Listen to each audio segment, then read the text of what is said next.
दोस्तों, दुनिया के नक्शे पर एक ऐसी खामोश लकीर खींचने की कोशिश चल रही थी जिसके बारे में सुनकर शायद आपको अपनी आंखों और कानों पर यकीन न हो। वॉशिंगटन के बंद कमरों से लेकर बीजिंग की सीक्रेट मीटिंग्स तक एक ऐसा प्लान तैयार हो रहा था जिसका मकसद सिर्फ किसी सरकार को गिराना नहीं, बल्कि भारत के भूगोल और भविष्य को बदल देना था। क्या आप जानते हैं, बंगाल विधानसभा चुनाव के नतीजों ने सिर्फ कोलकाता की सत्ता तय नहीं की, बल्कि उस ग्लोबल गेम को भी झटका दे दिया जिसे दुनिया की बड़ी ताकतें पिछले कई सालों से बुन रही थीं। जैसे ही बंगाल में राष्ट्रवादी ताकतों की पकड़ मजबूत हुई, वैसे ही हजारों किलोमीटर दूर बैठे उन आकाओं के चेहरे उतर गए जो भारत को पूरब से कमजोर करने का सपना देख रहे थे। क्योंकि ये चुनाव सिर्फ राजनीति नहीं था, ये जियोपॉलिटिक्स का वो टर्निंग पॉइंट बन गया जिसने अमेरिका, चीन और पाकिस्तान के कथित गठजोड़ की पूरी रणनीति पर सवाल खड़े कर दिए। साल 2026 भारत के लिए सिर्फ एक कैलेंडर का साल नहीं है, बल्कि वो दौर है जहां जंग अब सीमाओं पर गोलियों से कम और बंद कमरों में बनने वाली रणनीतियों से ज्यादा लड़ी जा रही है।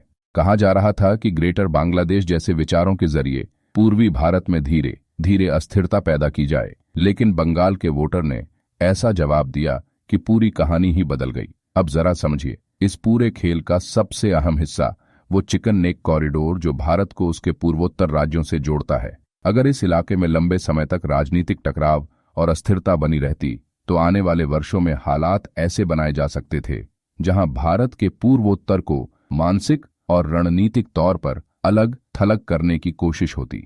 यही वजह है कि बंगाल का चुनाव सिर्फ एक राज्य का चुनाव नहीं माना जा रहा, बल्कि इसे भारत की राष्ट्रीय सुरक्षा से जोड़कर देखा जा रहा है। इसी बीच पूर्वोत्तर भारत से आई गिरफ्तारी ने सबको चौंका दिया। रिपोर्ट्स में दावा किया गया कि संवेदनशील इलाकों में विदेशी नेटवर्क एक्टिव थे जो अलगाववादी गतिविधियों को हवा देने की कोशिश कर रहे थे। भारत की एजेंसियां अब पूरी तरह अलर्ट मोड में हैं, क्योंकि खतरा सिर्फ सीमा पर नहीं बल्कि देश के भीतर भी बताया जा रहा है।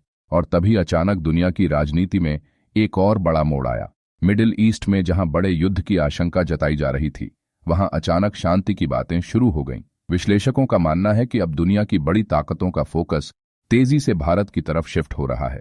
सबसे दिलचस्प बात, अमेरिका और चीन, जो एक दूसरे के सबसे बड़े प्रतिद्वंदी माने जाते हैं, आज कई मुद्दों पर भारत को लेकर एक जैसी रणनीति अपनाते दिख रहे हैं। भारत की बढ़ती अर्थव्यवस्था, तेजी से मजबूत होती सेना और दुनिया में बढ़ता प्रभाव अब कई देशों को असहज कर रहा है। यही वजह है कि भारत पर आर्थिक दबाव बढ़ाने की बातें भी तेज हो रही हैं। प्रधानमंत्री नरेंद्र मोदी की हाल की अपीलों को भी कई लोग इसी नजर से देख रहे हैं।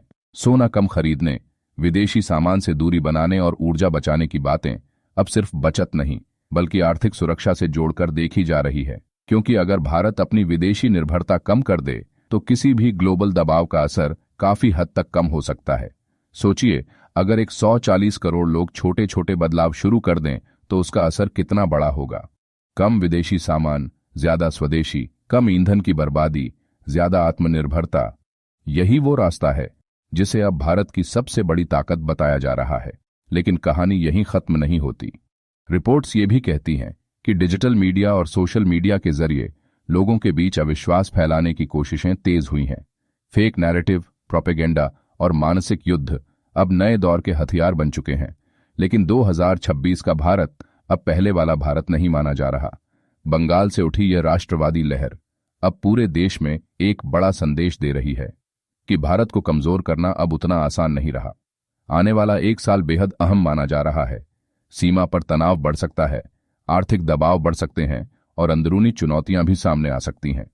लेकिन सबसे बड़ा सवाल यही है, क्या 140 करोड़ भारतीय मिलकर हर चुनौती का जवाब दे पाएंगे? क्योंकि इतिहास गवाह है, जब भारत पर संकट आया है तब इस देश ने दुनिया को चौंकाया है। अब देखना यह होगा कि दुनिया की बड़ी ताकतों के इस नए खेल में भारत अगला कदम कैसे उठाता है। कमेंट करके अपनी राय जरूर बताइए। वीडियो पसंद आया हो तो लाइक और शेयर करें और ऐसी ही बड़ी खबरों के लिए चैनल को सब्सक्राइब करना बिल्कुल ना भूलें।